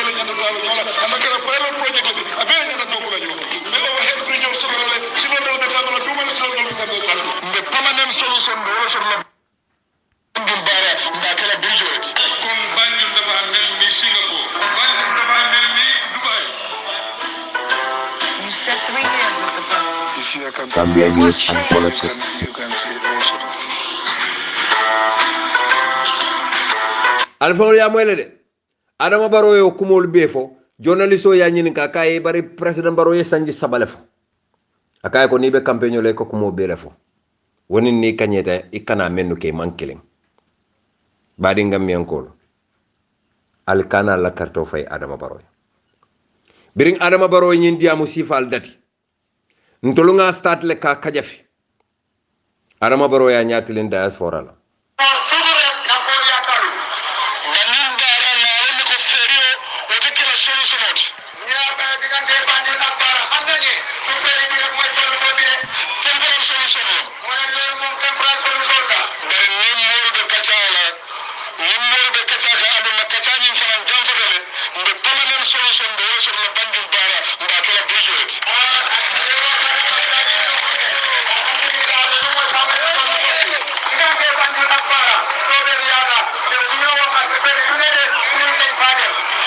altolle Adama Barrow moyde akombe banjunu barambe biricolo kelaje wotumo wolbe diarinde Adama be talon la nyedro sanji lulu abanta amam banjunu barada hakalan silo akonye ko mbe hakalan dada la lien ntolo ko hakalan silo to banna janne carte fa o tema yo nyomen ko dol nene sa namarengolo ye don o burol kono fo malo be kala nyame Barrow be kankanta e ba fala Adama Barrow kana silo dada ngamira Allah hakalan silo sa banta parede ndonga nyim fale nan kale ko Adama Barrow ten silo banna janne carte fa o tema Gambia News and Politics. Badi Gambian kolo Adama Barrow tarta tenne Adama Barrow wotumo aka diaspora aka njayi baki alira moy Gambian kol mel be Gambia jam. Ndol Gambian kol mel be Gambia jam. Mbesi den na duwan na tubab dum kol. Mbesi den na duwan na tubab dum kol ya. Daga fole tubab dum kol ni wol data nyin ko kono. Ka fole tubab dum kol nol data nyin ko nyin kono. Nyin ko de keno la. Ako nyin ate keno la. Yela ko do ki jela. Yela na flo ki je. Yela sembo ki je. Yela sembo ki je. Yela londo ki je. Yela londo ki je. Yela nyin social media ni. Yela nyin social media ni. WhatsApp ni Facebook. WhatsApp ni Facebook ni forum. Online radio. Online radio. Wala do ko barake. Wala do ko barake nyin kam. Tarjele 24 hours. E ka tarjele 24 hours. Wala ken la bon del buga GRTS ko buga ko. Wala ken ndol buga GRTS jube a radio sakatele. Dugo na information aka soro direct. Dugo na information nyin ka be kala mo tay tolle. alila moy de Andi tolle o sabu. La bon ni fano keta. Wala bon ni fano keta. Ni wulta janni kada campagne on. Na wulta janni kada campagne on. Nga nyoni nga social media mo ne fo. E dambal ka nyoni ni nga le ka fo social media mo ne fo bi. ali Adama Barrow moy la wotumo aka njayide akom fani kafre ke nyalola nte bamma masa katili sabasi man nyabiti nko NPP ko lon kalfon de Adama moy ya lonte kalen sedo mu Adama Barrow ti wulule ka fon sedo be ba ko nte sedo mu Adama Barrow leti koto buro sedo matel nte ngana na fulo men dundi Adama Barrow kunna wallahi billahi tallahi hanim bama na ya long ata fola nyeme bi baraju soko na safo je barinde mu fana yo beke wato do bentolu ka do ngoro fonso bari ngake bankole ay wulule bara ay wulu Gambiale afon ka wala fanye wala nan wakil tangante o siti banko e andu ngalo na ya lon ko ngake wala kunna awa fala nyela ko nyanta wala kala bari Adama Barrow biring nga start ka fo Adama Barrow e kam mendu ka mambetea aya kaka da fay dara fora la kam mom i jamaa bi je bi ñu bare ci ñom tay ibe siso konkono be kuma bal fokan nge fuka sende nay ni wax yu reuy i jamaa bi je mo borli won la woldi bortal no ñim banko la ñu bare ci ñom dañ dawon gëna rew mi nim president Barrow man gañe wolti na la jam fo dunya yo Gambia News and president Politics. Barrow lim toki nguur ñoo ñu duñ ñepp ci rew mi i jamaa be kono 2016 be kelo kala wato men bare ci ñom 2016 ñoo xex pour jël rew mi mel ba claim kan ka fo londi tol la muy tel ñi fuka sende na ñom borom xam xam lañ wala dañ be laari la rawal ko ñoo ñepp ñu ngi teddon ci ron lal yi ibebe la rawal ko don ñepp fu ñu ngeew bitim rew bi lay funtide way démocratie sotoda mané tay lañ génné gannaaw am nañ démocratie wala ken ni say funtide kene mol diyan lolo tax ñu génna di neex lamiñ dol ka yaje wo ngamira fabe Dr. Cissé la wala namira because wotuma ni Dr. Cissé be nyola bari Adama Barrow ya lon nen tul nga men kata Adama Barrow biring Adama pareta la jam falla aka gambian ko lu nene ka foy ko nga bo holol le soto mbe jamanta woro lola mbe fonko le lola ali la moy nga bo holol soto nyim banko kan pour nga gadinol soto nga misilol fanan lo nyim banko kan nga promise o soto kari wo kari mbe bo hol lulu nyambe lola ni o cek sama kono bo hol tan woro nyanda wala lo nyim banko kan mune ndawle ko min sentur ñaanna ba pare alhamdulillah ñu ñaan lo to lolu tan amna legi fu nekk ni li ko taxaw moy ben ku nekk nañ sa tomba joni bo hol ci biir rew ci ñin karo la ko do ni anatale bari sama kono lo ko bo wala pour ka si sama kono akole adal mune xaalis ci hol wogu ñaana par la so di se commencé liggéey bi ci biir nawet lañ nekk te ñi ko waa liggéey ñu ne bo hol bo xam ne liggéey biir nawet wo projet kilimo ade gadini nani le dokula karo kono mu gadin tan say tan nani ani say anya dol dokula sama nyin kono mune ba holu su ko ben liggéey ba pare lolu ba ko so dem gadin mom la ko mom la wala liggéey ci biir rew ci andum fana mbe misiri lulu fana lola kari wo kari kono sama kono misiri tan woro lola lola mune dinañ samp ay jàkka abe bu ne rek ne sefa juróom jàkka so lolu ko ko xamé loolu dafa dé ba juróom-ñetti fukki jàkka ci dina at na men fo kan te amanke ka fo ko amanna bar nyin karo fo la kono wonata le kunon ba diamo fo kan ne wodo ko mina dal lañu banku mune waxul ne ñu leen wax ni xaalis boobu mu ngi fi te bu soobee yàlla ci weer bi moom xaalis weer bi moom ñoo ne bari te su ne moom bari ne badi gambian kol ali koto buro moyle ako men kodo man na mamu mawlon fo kodo nata nanale fa man na mawlon bara ko men kodo nata already lafta nyinin karo kala gambian kol adama baroy jaman lululo min tole Gambia News and Politics. ali nga konte man kam gunda ay jaman loje ani min to ko rek ali ma koy de aka misiru lulo men fo aka be mel lola men kodo nata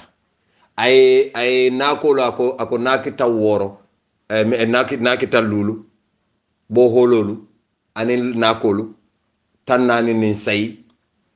bari ngamira naki lulu a nyanta wolola la bayri wo kodo natal ay naki lulu lo min tole gambian ko la ali wo fana yitandinna men kodo nata mbe wala de men kodo man nam mawo fo de bari malon fo kodo fana natala ma diam kan moy num mam mem moyalante oto fonol bari men kodo nata already ali wole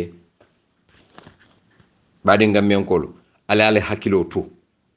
nko momo ni nganata yali nene kotenke ya jamme bondirun kola je atul fonle ale fannene wo mal nene momo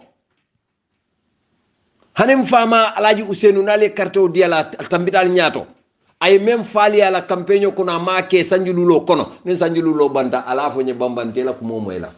kamem fonye ka fani ala fonye ntela moy Gambia News and Politics.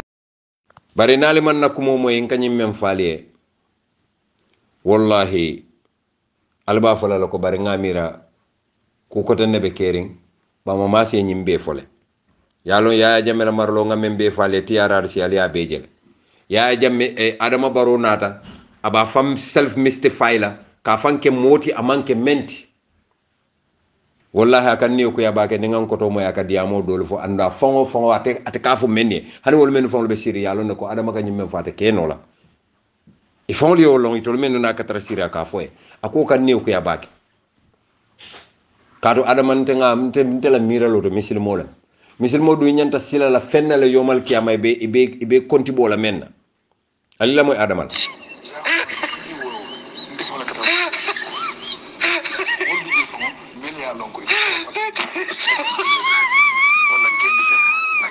Yamuel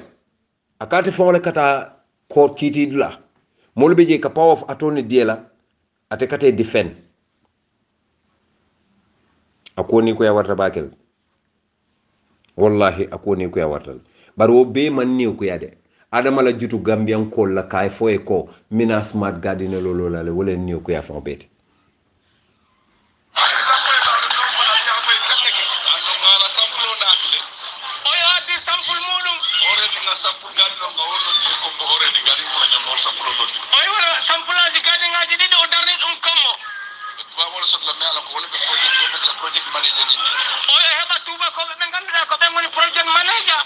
sañil pour que Gambia ko karandi do ko ñan kamara ga oy on tuba ko wona do duubi joy be ganduda be ñangina Gambia naade hono de golle njaarata ñi mu gaddo le mel ko gaddi ma solo de joro mo joro na gaddi wol gaddi ba solo gaddi no be tratto solo la al tawti la solo la gaddi joro mo pe ala be solo gaddi no oy on gadi kala ko yidi e jora meji heba trattoji heba pawatiraji kala ko gadi o yidi den li gore ngadda e nder gadi adu min gaddi non ni do ko gaddi fana be marché wol solo marché o me ala ko ite caayi ko afro man de ni te do ko fa pare no drong nal be harvest na mo ni nalo la pesa ya ke bo ko eta alti eta oy aliyeji moyle de adama be nyin kumo fo kam molle ka bulo ko saye bari ndenga mira adama la fanan hakilo yirwata wolde molle ka bulo ko saye de abe kumo fola anno anim men fo be siri ba la moy kan hani kan na sor la fon a fon ya lo ne ko adama kay kumo men fo nyinte soto no la fa fon kay man ni ka kawto niamo mbadi mbitam fulol ko wala moy ndi ja ifana Gambia News and Politics. mo be so kan Gambia be le comme ça oy seden e golle ede ngande joni Gambia foltene e fo heba kuran binala be gaddi no ko rek la internet o oy din gadi ngaji de haali di mbatte kono e internet ni système o ñu connecté fa pare ce système o wadama connect ha pari ete la gaddi no iba tala le ya connecté la mobile o bala gadi mao be jettambo e madamo connect e mobile mada ni mbar muso be sirin ko ba dale be tabirol si de bandira makko rewbe ne jodi ne tam gal ali la moy de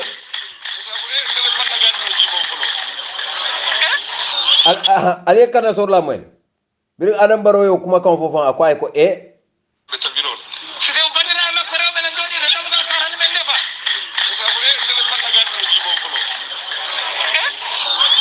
ya moy ala kanna sor la men fon ba kanna sor kan bira yo kuma fo wo ma wo kuma kanna sor de wo kay ne iko nyaadi wo be keno la nyaadi wo fo la kuma kan ya itandile ko adama baro e ka kuma men fo wo be keno la nyaadi musole tare la wanyo bala ibe tabiro la ya fo man na gadi no jibo yela mobile o press dro o gadi no jibo wo be keno la nyaadi le nko gambian ko lu nale carte o fay adama baro onte de atol lemu katun allah hadama yatam almanke albahi umolti almanke beonti molle malti moma nyana la yen kuma sifa fali aliye la wala moma nyana la yen kuma sifa adama baro ni ya jab ata sonna pour kata debate la mukk because alone nata da debate la iba nyinin kala combo kono iko yo garden sif smart garden ol men lo fulo men lo abe combo sate jumal joni sol ba nyinin kala wala abe combo sate o men ta be o fona waraye findi debate dulata itala hajo because mol be siringa kamal adama baro ye jam famen sitin kamma mol fana be siringa kamal mbamalu dila wolunna be malula par walantin ne to sonna ita debate la ibe tar la ñu wuliya fo la banko kan tare ndo ka kuma kuntan fo mole dron e ba fa la ñoy ko diamo bantala be kanyela le diamo fenketa be kanyela le ibe ko do tala mol la mol bul foare wol bul be la ko do mala 15 bataro kan banko be la ko do ka siala ka batara demo ka tiekere nyimi alenga hakiloto de Gambia momo me hakiloto ibaji la ko ite fon le tawta ifon amanke modol tawta de ite fon le tawta faye Gambia News and Politics. badi wolon kam men fale nal ke la moy nakumola alte batala adama baroko yalon ako gadino a fo sawmena 2019 ako kodo na tele foka pare par adama baro tata meeting la dula do fananto akoy ko nga kodo soto men tata fo dala si million tan say pour gadino la do ko mpare tele pour ka adati pour ka gadin do ko lu dati bari ngambian ko biro million tan say onata nimbi gadino do ko tamin tole ali fon li la moy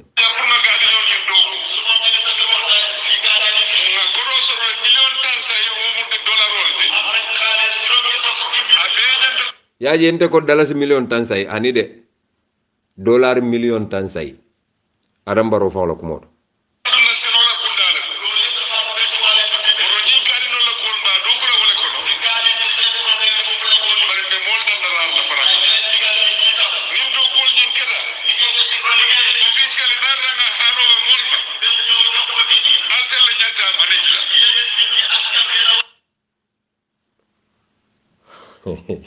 Allahu akbar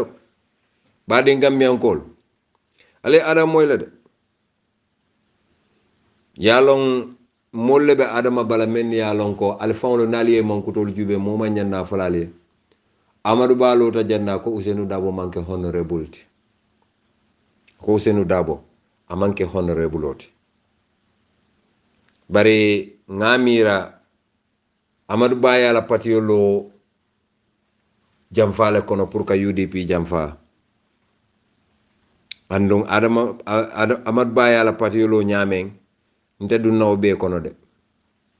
bari laftale pour ka kuma dantande faliye doron ali afo amadou baya nte ko faji kunda sere kunda faji kunda imaje ni futata Modou Touro Dabo nyoli la kordato ye ko di jamawla Johnson obeje mananding silolor manandingo manola silandingo dunta je kata kaw Johnson ni tambita odlala doron o manandingo la silandingo do ye o silomuta doron e marala karola pompo beje marala karola menu be faji kunda lal tulotu nakumoto bake pompo be je o pompo be korda men bale ka fay 6 sekunda ngamira mo jamale jelon mo be je musolem Amadou Bala sunkutolem Amadou Baye moto sawen sport car moto nyinga sa dingole bara nata nawo moto sambat fita garasoto Gambia News and Politics. A samba men na fita garasoto Amadou Ba mamba maslong e ka foye Alaji Sow la fita garaso Costa Road ni asilo muta kata tabo koto Costa Road la osilo ya muta imaje o montagne de ni be yo selero be jila dron ila bulbala karola fita garaso beje aya samba ya di Alaji Sow la wala tolier mano e moto nyin tolier moto nyin mu wule ngole tuno bara ya tolier aya ke bulu ronte anata ya di muso nyin ndamu soto fala de bari ngala natalo soto ngala fengo be soto bari Amadou Ba nyimo furimba Amadou Ba akaw muso bula mori doku wala pour ka Adama Barrow doku lundo fon abe kaw Johnson abe Amadou Ba ay muso nyin kumandi way dindi ngo kiya tata je ay kodo diala pour saji son nyanda menke la sadade Amadou Ba ako alafta vice president yalla muso nyin na kisikisiro ma kanu bakede bayra te fon ma nyo nyin faji kundala wo ma nyo luno o fana man tam jam fa jama wala bebe nyo barajel o muso nyin nata la bam futula la wala nam man la fi kala kumo fo woduma be Senegambia muso nyin kam mo kiya ya Senegambia hotel o do be je ka fay Amadou Ba hotel wo Senegambia o dulat kata ko do kam maje muso nyin be a fututale ala foto malom fa banta fa be foto I don't even know malo bar Amadou Ba anane basang aya di muso nyinna pour aya kay mor do koti muso nyin ko boy sole ala barbecue Amadou Ba hamud bopam ama fon kalan long yaaje ñunu bebe ten muso nyin nga to long nga ba to long nga fa to long bare ndanga bunya de musol la ndata musuti nyala Gambia News and Politics. ani bare Amadou Ba amo furim ma amo barakantam ma ay moto sikale aya di wala nyanta me ay men akay men sa fa dinke way ay moto sikaya di wala o moto be o bulu o muso nata na o moto wafi ay moto ni wafi bitikati yola ma membe balaje ngaw fanan tolo ne nga konton long bari nin ko mba fola baake dron mo be si muso nyin long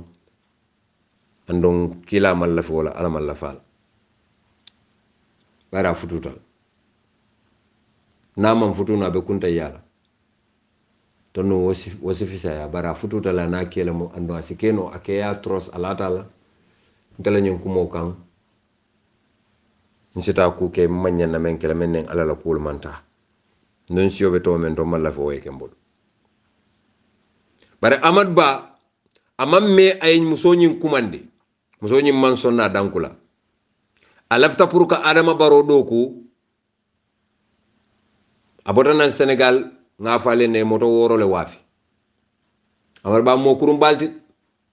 wole kalo bi aka fo alaji Ousseynou manke honorable ti mbade Gambian ko mbe kuma folale wallahi suma wallahi nte fani ya folale alala hakilotu Amad Bato e ka fo damen ko Amad Ba ya record le ako Adama Barrow bala lasle ka wote gagnela ngalo ne ya record korda men kono ngalo ne me ya record Gambia News and Politics mba audio ñi ñinin kande mbulo malla kam folo bare badi Gambian ko lumbe men folale al sala hakilotu baake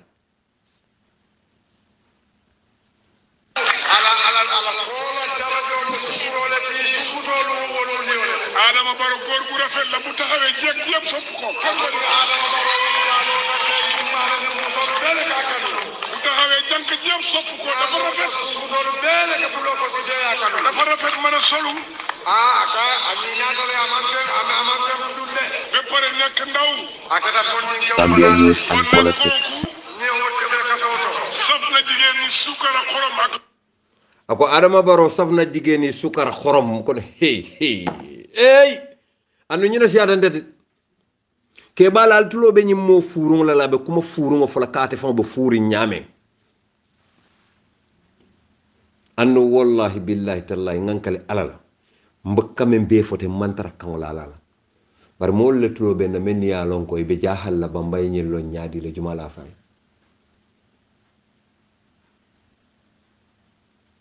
Amadou Ba ma mira feamu tanati ando musu sabala babu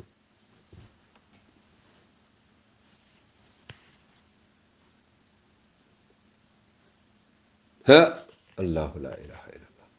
moto de nana mo san sunkuto e seska en tampon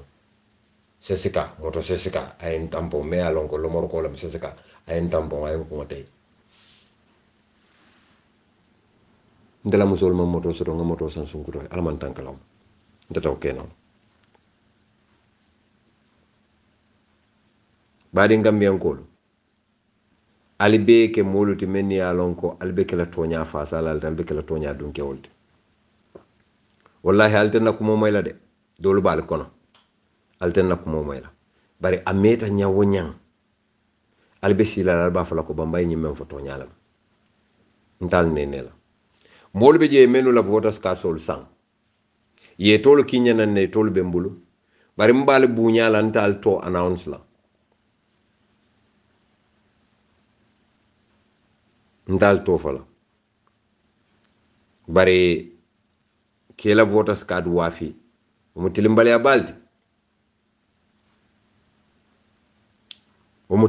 baldi ngamo ile ko IEC ilafta pour ka diamo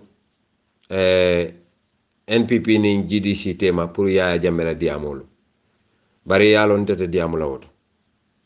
bari IEC be même fola woto nte malon Gambia News and Politics nte malon de tunya banko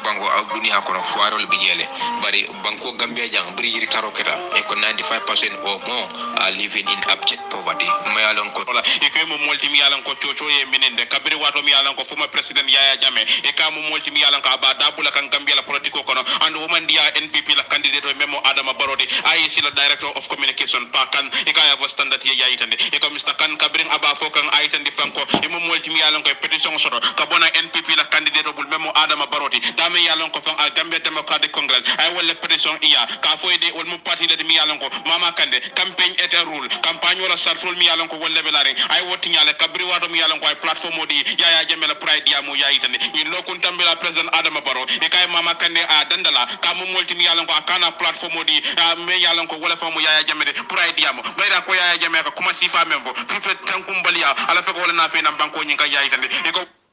badi Gambian ko al fon le nyim moy de Adama Barrow ñine folo tata Yaya Jammeh ya purana la mole kaf bare alama ale ndema faniyabe burkala Gambia la de gafo ne talantan si tala ko Allahu akbar kabo pakali ba salo to kana japine Gambia News and Politics. Cheikh Fodé kontantale wallahi kontantale billahi wallahi ni bija ite famba ibake suma ko kumbo Gambian gol be diamu kam moy la Fodé te mu ne soto be men di fola Gambia non ye ala ma do min bija ya ko min bija ni ko eta fo be fani jaay kada ta ko wala fani jaay billahi wallahi fani jaay sayite be gam bari Gambian gol atolle nyim moy Alaji Usenu be Gambia yaay kan adunta elar arle aramisa lunga be dunna kombo nadiyata alay ali Adama Barrow jala dunta kombo nyame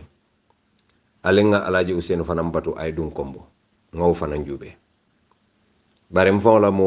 la soppe memo figoti ngamoy la ka diamo Adama Barrow la kola yo no pirek ba president dula ci jam fo nyaawo treno lonko andun ka tani bosol okay boss wete konta okay ta wadi jele la akanta 3 hours le 3 hours ta do na do wati banko to kata do ko 3 hours pour kan mon na soko womo 6 hours le 3 hours na to 3 womo 6 le 6 hours don't fire you and fire your father president dula si jam fa nyaaw nya ko te ka boso change si nyaaji le la minimum ka boso change 5 times minimum 5 times namol minimum an calculation ko commencer okay, maximum catch 9 times. Maximum 9 times. La wala tala. President, when do you have many hours to do what? 15 hours to do. Lapis. Ayo mwele. Adama leka nyimbe fo mole. 15 hours. Niye 12 hours ka fo 15 hours ma. Obe kela jelet. 12 plus 15. Gambia News and Politics. 27 hours left. Ako aka 3 hours leke tato 3 hours nato 6 hours left. 6 hours near 15 hours kafuoma abekela 21 hours left. Montoro wati muang aning killing Adama Barrow ala tado kudla aning ala doko aning kamuruna montoro wati muang ning killing aka oleke andai sanji jamale ke doko la kamunta sanjo mumbe be kon Adama Barrow montoro wati saba 3 hours damma anyanta wala sinola anyante kula wala kono anyanta salo kala wala kono anyanta pasiro kala wala kono anyanta la uniform dada wala kono Adama Barrow le kanyim beke Gambia News and Politics. Silam badin Gambia ko lu mo men kanyim kuma si falu fo anda ka ko do ko ke London ko lu fon lu damal ka ñoo ñinin kala min do ma fa na Adama kabula boso la dame si nya kononto ka boso falen si nya kononto president wala kanyim fo de wo man soto London mu mo be kono tout hanni be bola Birmingham janne e bita London boss killing ibe wala tal ate tambila boss fulan ibe wala tal andu ite 3 hours kala tato e 3 hours ke nato wote possible no la Birmingham ni London temo be jam far nyame ngam men fale nal yen nako momoy albeda hala bake ha nal nako momoy alte batala be ci ko mini bije atate ñun na wala la ni Fatou Ba bay la mitin dulate tol fongol yalla nako kitin ko me dankula sal sakala muta o nyama mo ako anyin ko to ma ni mu bakilin fakil ne kitibe fuddi da gina koma ngali kondo ngali tendu lafte ñine tan dilala dron assalamu alaykum ni aje ganyin audio sama natale bulo du ñobulu ndolle mo sabo fana belori njang sal sakala muta o nyama assalamu alaykum wa rahmatullahi ta'ala wa barakatuh badi Gambian ko muna alenga sobeya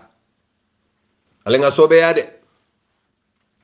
yaje nga Chinese soldier ye bula dendi kol kono Adama Barrow la tisato kumata menketa Zambia wala pareta kela Gambia nyimbanko lu to mulunda de Zambia e president soto ka fme ko Michael Sata wato abe opposition yala comme Adama Barrow be opposition yala wato menani ya jambe nyola Zambian no lu ning Chinese sol dunta nyola fitino Chinese sol Zambian mo tannin sababun kidola ye fa president membe je ka fay president Banda Rupia Banda ayam futa Chinese sol ma katu Chinese ol ka ko do men dundi Zambia siata baki ayam futem ko Adama Barrow fanani ya jamme Adama Barrow lañu wato yalon Chinese ol la ko to fitino keta je foye mo fa Sanyang President Sata bira gagneta anin Chinese ol e bulodu nyobul bade ngambe onkol Chinese ol fele bi ate President Sata ate fatale opposition me ya lon ko rupia banda naka nyo sabate Michael Sata fanay na nyo sabasi nyajelu aka boy bi wala kanyeta Zambia banko kan amo president wo president nyin bi abe bata kono kadu Chinese ole ko do mendi Michael Sata la tata kanyam fo dollar ko do billion taworo Gambia News and Politics. birata boda jela vice president ikaf me guy Scott wala sayta noto o guy Scott wo mu Scott soleti abama na fama be mu Scott soleti wo kamala Zambia la constitution ate kenu la president ila article 34 ila constitution woto male nata na mo tombo ikaf me Edgar Lungu yow ke president wo Edgar Lungu Allahu akbar bimbe tembo mento bi opposition leader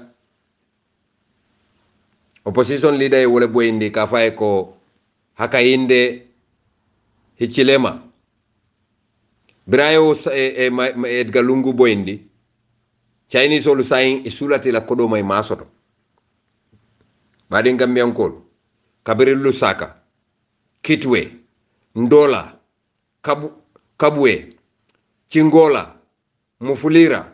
wasate balumenu be Zambia Chinese olu ila airporto fonde ikafo dame ko Solwezi airport Chinese olu le marata bela pour ila kodo membe Zambia lay sa soto no nyame nimmen nata airport de ka kodo lo jo kondol fanan ka kodo jo na Gambia airport to nyame ko mulun kula kusi mone Gambia kulu ka inin Zambia la kulu mulunta sa do da karaba jawra ni kenet ka wondale ya dati nyolo par Zambia president Jamala soto de nyimbe manke fenti fotili mbali yale ka sabu ali Adama Barrow bondi je janin Chinese sol balla banko tala nin Turki sol mantara chahane folali nale kato fay Adama Barrow Turki sol ito lebe marla Gambia la alte kuno la je ali si fiti nyawnya alte kanano lema because abatar la ko atul fon le lafta ali alla banko sik ali adu bulo kono kato Adama Barrow ba wafile male na bayta saya e bay Gambia dingolu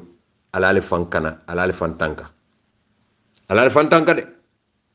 alkana fo ma fali alale fantanka Gambia dingolu alal dingol la sama tapato ale Adama Barrow bondi je